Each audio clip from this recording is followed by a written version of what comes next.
Hello viewers, welcome back to my channel. ನಾನು ಇವತ್ತಿನ ವಿಡಿಯೋದಲ್ಲಿ ಆರೋಗ್ಯಕರವಾದ ರಾಗಿ ದೋಸೆ ಹಾಗೂ ಸೋರೆಕಾಯಿ ಗ್ರೇವಿನ ಯಾವ ರೀತಿ ಮಾಡ್ಕೊಳ್ಳೋದು ಅಂತ ತೋರಿಸ್ಕೊಡ್ತೀನಿ.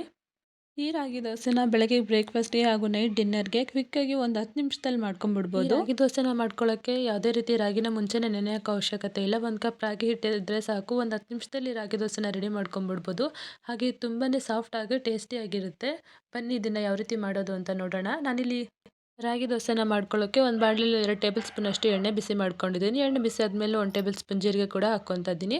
ಹಾಗೆ ಹಚ್ಚಿಟ್ಕೊಂಡಿರೋ ಈರುಳ್ಳಿ, ಹಸಿಮೆಣಸಿನ್ಕಾಯಿ ಕೂಡ ಸೇರಿಸ್ಕೊತಾ ಇದ್ದೀನಿ. ಈರುಳ್ಳಿ, ಹಸಿಮೆಣಸಿನ್ಕಾಯಿನ ಒಂದು 2 ನಿಮಿಷ ಚೆನ್ನಾಗಿ ಫ್ರೈ ಮಾಡ್ಕೊಳ್ಳೋಣ. ನೀವು ಈರುಳ್ಳಿ, ಹಸಿಮೆಣಸಿನ್ಕಾಯಿನ ಫ್ರೈ ಮಾಡಿದ್ರೆ ಹಾಗೆ ಕೂಡ ಹಾಕ್ಕೋಬೋದು. ಆದರೆ ಇದನ್ನು ಫ್ರೈ ಮಾಡಿ ಹಾಕೋದ್ರಿಂದ ಇದರಲ್ಲಿರೋ ಹಸಿ ವಾಸನೆ ಎಲ್ಲ ಹೋಗುತ್ತೆ. ಹಾಗೆ ದೋಸೆಗೆ ಒಳ್ಳೆ ಟೇಸ್ಟ್ ಅನ್ನೋದು ಕೊಡುತ್ತೆ. ಇದನ್ನು ಒಂದು 2 ರಿಂದ 3 ನಿಮಿಷ ಚೆನ್ನಾಗಿ ಫ್ರೈ ಮಾಡ್ಕೊಳ್ಳೋಣ. ಈಗ ನಾನು ಇದಕ್ಕೆ ತುರಿದಿಟ್ಕೊಂಡಿರೋ 1 ಕಪ್ ಅಷ್ಟು ಕ್ಯಾರೆಟ್ ತುರಿನ ಕೂಡ ಸೇರಿಸ್ಕೊತಾ ಇದ್ದೀನಿ. ಈ ಹಸಿ ಕ್ಯಾರೆಟ್ನ ಸೇರಿಸ್ಕೊಂಡ್ಮೇಲೆ ಒಂದು 2 ನಿಮಿಷ ಫ್ರೈ ಮಾಡಿಕೊಂಡ್ರೆ ಸಾಕು. ಜಾಸ್ತಿ ಏನು ಫ್ರೈ ಮಾಡೋಷ್ಟು ಅವಶ್ಯಕತೆ ಇರೋದಿಲ್ಲ. ನಾನಿಲ್ಲಿ ರಾಗಿ ದೋಸೆ ಮಾಡೋಕ್ಕೆ ಹಿಟ್ಟನ್ನ ರೆಡಿ ಮಾಡ್ಕೊತಾ ಇದ್ದೀನಿ. ರಾಗಿ ದೋಸೆ ಮಾಡ್ಕೊಳ್ಳೋಕ್ಕೆ 1 ಕಪ್ಪಷ್ಟು ರಾಗಿ ಹಿಟ್ಟನ್ನ ತೊಗೊಂಡಿದ್ದೀನಿ. ಹಾಗೆ 1-2 ಟೇಬಲ್ ಸ್ಪೂನಷ್ಟು ಗೋಧಿ ಹಿಟ್ಟನ್ನ ಕೂಡ ಸೇರಿಸ್ಕೊತಾ ಇದ್ದೀನಿ. ಹಾಗೆ ರುಚಿಗೆ ತಕ್ಕಷ್ಟು ಉಪ್ಪು, ಒಂದು ಅರ್ಧ ಬಟ್ಲಷ್ಟು ಮೊಸರನ್ನ ಕೂಡ ಇದಕ್ಕೆ ಸೇರಿಸ್ಕೊತಾ ಇದ್ದೀನಿ. ಮೊಸರನ್ನ ಇದಕ್ಕೆ ಸೇರಿಸ್ಕೊಂಡ್ಮೇಲೆ ನಾವಾಗಲೇ ಹುರಿದಿಟ್ಕೊಂಡು ಈರುಳ್ಳಿ ಹಾಗೆ ಹಸಿಮೆಣಸಿನ್ಕಾಯಿ, ಕ್ಯಾರೆಟ್ ತುರಿನ ಈ ಹಿಟ್ಟಿಗೆ ಸೇರಿಸ್ಕೊಳ್ಳೋಣ.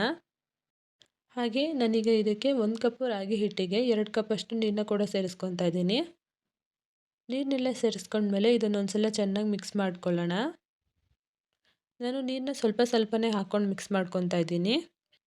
ಈಗ ಹಿಟ್ಟನ್ನೆಲ್ಲ ಒಂದು ಸಲ ಚೆನ್ನಾಗಿ ಮಿಕ್ಸ್ ಮಾಡ್ಕೊಂಡ್ಮೇಲೆ ನಿಮಗೆ ಹಿಟ್ಟು ಇನ್ನೂ ಸ್ವಲ್ಪ ಗಟ್ಟಿ ಇದೆ ಅಂತ ಅನಿಸಿದ್ರೆ ಇನ್ನೂ ಸ್ವಲ್ಪ ನೀರನ್ನ ಸೇರಿಸ್ಕೊಂಡು ಚೆನ್ನಾಗಿ ಮಿಕ್ಸ್ ಮಾಡ್ಕೊಳ್ಳಿ.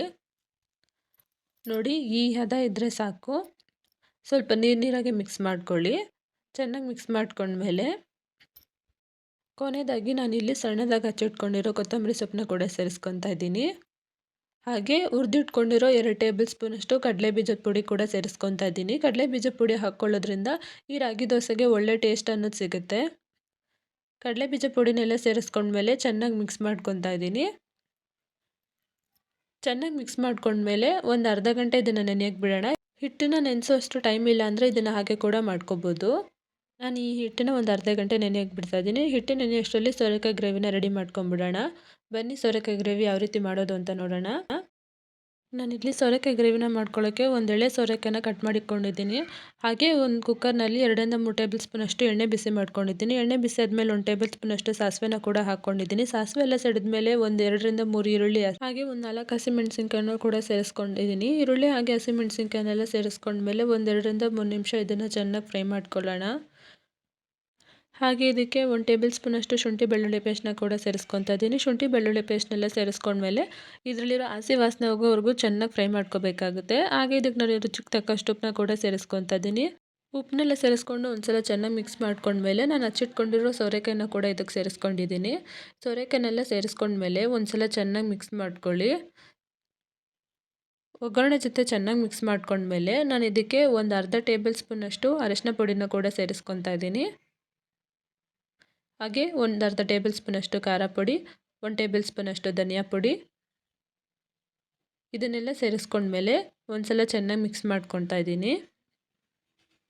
ಇದನ್ನೆಲ್ಲ ಒಂದ್ಸಲ ಚೆನ್ನಾಗಿ ಮಿಕ್ಸ್ ಮಾಡ್ಕೊಂಡ್ಮೇಲೆ ಇದಕ್ಕೆ 1-2 ಟೇಬಲ್ ಸ್ಪೂನಷ್ಟು ನೀರನ್ನ ಸೇರಿಸ್ಕೊತಾ ಇದ್ದೀನಿ. ನೀರೇನು ಜಾಸ್ತಿ ಸೇರಿಸ್ಕೊಳ್ಳೋಷ್ಟು ಅವಶ್ಯಕತೆ, ಯಾಕಂದರೆ ಸೋರೆಕಾಯಲ್ಲಿ ಮೊದಲೇ ನೀರಿರುತ್ತೆ. ನೀರನ್ನೆಲ್ಲ ಸೇರಿಸ್ಕೊಂಡ್ಮೇಲೆ ನಾನು ಮುಚ್ಚಳ ಮುಚ್ಚಿ ಇದನ್ನು 2 ರಿಂದ 3 ವಿಸಿಲ್ ಬರೋವರೆಗೂ ಇದನ್ನು ಬೇಯಿಸ್ಕೋಬೇಕಾಗುತ್ತೆ. ನಾನೀಗ ಸೋರೆಕಾಯಿನ ಒಂದು 2 ವಿಸಿಲ್ ಬರೋವರೆಗೂ ಚೆನ್ನಾಗಿ ಬೇಯಿಸ್ಕೊಂಡಿದ್ದೀನಿ. ಚೆನ್ನಾಗಿ ಬೇಯಿಸ್ಕೊಂಡ್ಮೇಲೆ ಒಂದ್ಸಲ ಚೆನ್ನಾಗಿ ಮಿಕ್ಸ್ ಮಾಡಿಕೊಂಡು ಇದಕ್ಕೆ ಸಣ್ಣದಾಗಿ ಹಚ್ಚಿಟ್ಕೊಂಡಿರೋ ಕೊತ್ತಂಬರಿ ಸೊಪ್ಪು ಹಾಗೆ ಹುರಿದಿಟ್ಕೊಂಡಿರೋ ಕಡಲೆಬೀಜ ಪುಡಿಯನ್ನು ಸೇರಿಸ್ಕೊತಾ ಇದ್ದೀನಿ. ಕಡಲೆಬೀಜ ಪುಡಿಯನ್ನೆಲ್ಲ ಸೇರಿಸ್ಕೊಂಡ್ಮೇಲೆ ಇನ್ನೊಂದ್ಸಲ ಇದನ್ನು ಚೆನ್ನಾಗಿ ಮಿಕ್ಸ್ ಮಾಡಿಕೊಂಡ್ರೆ ಸೋರೆಕಾಯಿ ಗ್ರೇವಿ ರೆಡಿಯೇ ಆಗಿಬಿಡುತ್ತೆ. ನೋಡಿದ್ರಲ್ಲ ಸೋರೆಕಾಯಿ ಗ್ರೇವಿ ಯಾವ ರೀತಿ ಮಾಡೋದು ಅಂತ. ನಾವೀಗ ಆಗಲೇ ನೆನೆಯೋಕೆ ಬಿಟ್ಟಿರೋ ರಾಗಿ ದೋಸೆನ ಮಾಡ್ಕೊಳ್ಳೋಣ. ರಾಗಿ ದೋಸೆ ಮಾಡ್ಕೊಳ್ಳೋಕ್ಕೆ ನಾನಿಲ್ಲಿ ಹೆಂಚನ್ನ ಚೆನ್ನಾಗಿ ಬಿಸಿ ಮಾಡಿ ಇಟ್ಕೊಂಡಿದ್ದೀನಿ. ಹೆಂಚೆಲ್ಲ ಚೆನ್ನಾಗಿ ಬಿಸಿ ಆದಮೇಲೆ ನೆನೆಸಿರೋ ಹಿಟ್ಟನ್ನ ಹೆಂಚು ಮೇಲೆ 1-2 ಸೌಟು ಅಷ್ಟು ಹಾಕ್ಕೊಂಡು ನಿಧಾನವಾಗಿ ಹೆಂಚೆಲ್ಲ ಹರಡ್ಕೊಳ್ಳೋಣ. ಹಸಿಟ್ಟನ್ನೆಲ್ಲ ಹೆಂಚು ಮೇಲೆ ಚೆನ್ನಾಗಿ ಹರಡ್ಕೊಂಡ್ಮೇಲೆ ಊರಿನ ಮೀಡಿಯಮ್ ಫ್ಲೇಮಲ್ಲಿ ಇಟ್ಕೊಂಡು ಇದನ್ನು ಚೆನ್ನಾಗಿ ಬೇಯಿಸ್ಕೋಬೇಕಾಗುತ್ತೆ. ನಾವು ಈ ಹಿಟ್ಟಿಗೆ ಗೋಧಿ ಹಸಿಟ್ಟನ್ನು ಕೂಡ ಮಿಕ್ಸ್ ಮಾಡಿರೋದ್ರಿಂದ ರಾಗಿ ದೋಸೆ ಅಂತೂ ತುಂಬಾ ಸಾಫ್ಟಾಗಿರುತ್ತೆ. ಹಾಗೆ ಇದಕ್ಕೆ 1 ಟೇಬಲ್ ಸ್ಪೂನಷ್ಟು ಎಣ್ಣೆನ ಕೂಡ ಸೇರಿಸ್ಕೊತಾ ಇದ್ದೀನಿ. ಎಲ್ಲ ಸೇರಿಸ್ಕೊಂಡ್ಮೇಲೆ 1-2 ನಿಮಿಷ ಚೆನ್ನಾಗಿ ಬೇಯಿಸ್ಕೊಳ್ಳಿ. ಈಗ ಸೌಟಿಂದ ನಿಧಾನವಾಗಿ ಇದನ್ನು ಆ ಕಡೆ ತಿರುಗಿಕೊಂಡು ಇನ್ನೊಂದು ಕಡೆ ಚೆನ್ನಾಗಿ ಬೇಯಿಸ್ಕೋಬೇಕಾಗುತ್ತೆ.